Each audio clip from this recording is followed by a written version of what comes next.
where I think the mantra, the motto is everybody in, nobody out. And I hope that will be true with the occupations of various offices as well. Everybody in. Asserting these issues here in the heartland of the United States is something Jeff had mentioned on our way down here, is particularly important to be able to be part of what I think is a very respectable process. But it's important to assert these issues about the war into the caucuses that are happening here at a time when there is so much national media attention, so much deserved national interest. I am grateful right now for whatever sends us out to the margins, to the fringes, to a sense of not being in the mainstream of this country because of where the country is going, our tolerance for the current war, and our potential to be involved possibly in a new war, while all along we're making war against the environment, in a sense of war against Mother Earth. So I'd like to talk tonight about perspectives on Iraqis, the situation in Iraq, from two groups that maybe aren't exactly, totally on the margins, but they're groups that aren't often heard from. The first would just be teenagers, and I know we have a few people in their teens here, so I'm especially glad to have that chance tonight to tell you about some teenagers I met this summer in Jordan. Sonia started a group called Children Against War, and it's been going on for several years. But last summer she said to her mother that she was tired of going around trying to speak on behalf of Iraqi children her age. Why couldn't they speak for themselves? She could bring equipment over and film them and make a movie of these young Iraqis.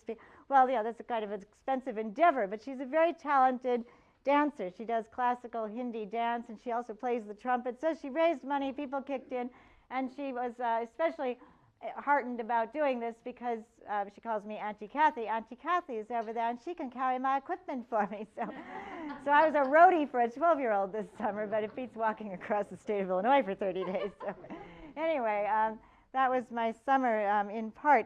And I was happy to be able to introduce young Sonia to other teenagers whose families and they themselves had fled from Iraq because of the violence there. And I was actually a little bit nervous, and so was Sonia's mother, that, was this going to be overwhelming? But Sonia connected so easily, to my surprise, with the first teenager I introduced her to, a young woman named Abira. And pretty soon they were both apparently reading the same tabloids. They both knew about Angelina Jolie and Brad Pitt and Beyonce, and were exchanging, music and dance ideas. And I thought, is this what the movie's going to be about? But anyway, it did change, though, because I think with some confidence built up, Abira then showed Sonia using her mother's cell phone, flipping through picture after picture, many pictures of Baghdad monuments and her relatives. And then she said very matter-of-factly, this explosion. And you could see a ghastly picture of a car bomb that had caused body parts to be strewn on the street. And Abira, not even changing her vocal pattern, said, yes, can you imagine, I am holding baby on my lap, and all of a sudden, this baby gone. But then I see baby across the room, and she is crawling toward her mother, and I feel very relieved. And then she showed more pictures about a time when there wasn't so much relief because the explosion had happened on the intersection right outside of the house where she stayed. And I happened to know that house, and with the windows all blown out and the ceiling caved in, the whole family had to move in with another family, and there were 17 people crowded into what you would maybe regard as a tool shed or a half of a garage. And so over the course of time, when the family was all crowded in together, I got an email from Abira's mother, and she said, my personality is coming apart. She said that she never thought that one of her nieces would be hiding water from the others, but she had to in order to give water to her baby, and that the teenagers were fighting over food. And so as Sonia heard more of Abira's story, she said so earnestly, I'm sorry. I'm really very sorry. And I watched Abira take the ring off her finger and place it on Sonia's finger, and there was that gift-giving moment, and the two girls embraced, and on we went to another family. Well, this family, I was also pretty worried. Would this be a little bit too raw? This was the family of a woman named Rami. When I first met her, she lived with her husband in a very poor section of Amman, Jordan. They had been so wealthy. They were goldsmiths, and they had had to sell both of their goldsmith shops and their 2 cars and their 2 houses.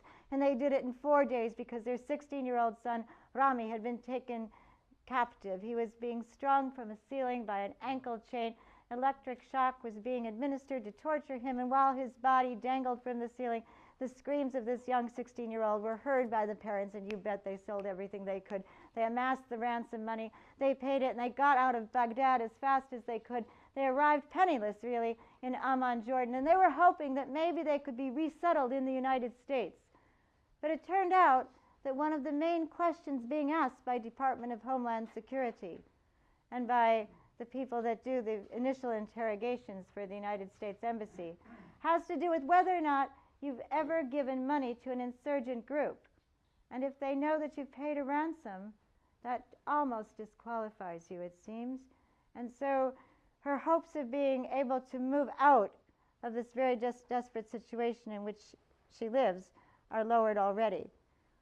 Well, the family is dependent on charity entirely. The father had tried as best he could to get some work, but it's against the law to work in Jordan if you're Iraqi. The Jordanians don't want more people pouring into their country. I mean, who are we to talk about that, huh? And so in some ways I think they've tried to make it uncomfortable for people and to make sure that they're not going to feel like they can earn an income and become as well off as they might have been. That's completely out. So Rami, dependent on charity, has done her best to take care of 5 very, very beautiful children. And Sonia connected with them right away on the basis of soccer. The Iraqi youngsters seem to know all about the Manchester team and the Liverpool team and the Chelsea team.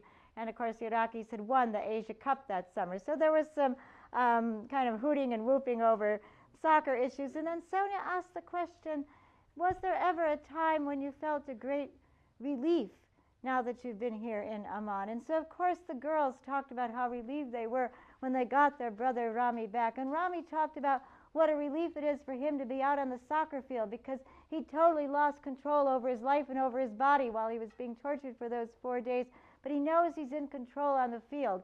And so he said that he feels as though that's like his therapy.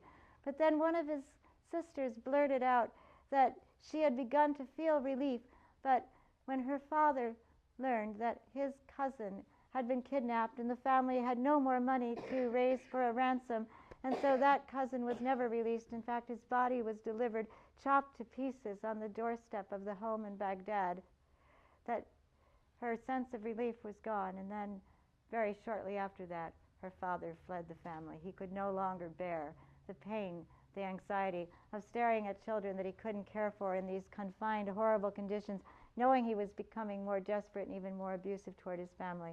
And so now they are without their father as well. And as they were pouring out these stories, I looked at Sonia and Sonia's mother, and her mother looked troubled, and I thought, well, I'd already tried to more or less filter out or censor out some of the most difficult stories. The story of my friend Ahlam, who was shot right in the face and had been blinded because she had worked as a translator for the United States. And there she was stuck with no help coming in Amman, Jordan. I hadn't taken her to see Asra, knowing that I certainly didn't want her to learn about a young woman who'd been tortured and raped while she was under captivity because she had worked for the United States, and she also suffering from severe depression. Even though she had come with us as a translator, we didn't delve into that story. But nevertheless, Sonia awakened in the middle of the night, and she was screaming, "I shouldn't be filming this. I shouldn't be filming this." And I suppose the corollary is so obvious to all of us. We shouldn't be causing this. But I'd like to underscore what I learned from Sonia and from those teenagers. And perhaps it may seem simplistic, but really I'm not so sure that maybe this isn't something that the aspiring presidential candidates, many of them, shouldn't learn from Sonia and these teenagers. Gift giving.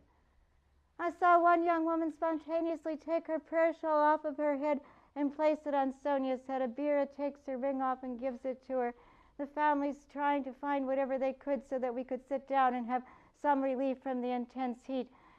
Well, this kind of gift giving is important, but if we think about the gifts that the United States gave to the region that same summer, last summer, $30 billion to Israel over a 10-year span, a military bonanza for companies here in the United States, but nothing that will contribute towards security or peacemaking in the Middle East. Another $12 billion to Egypt, $20 billion to Saudi Arabia, $20 billion to the Gulf states in weapons and ammunition and military contracts and deals, loading that part of the world up with more and more and more weapons and helping the major defense companies in our country run to the bank with their portfolios stuffed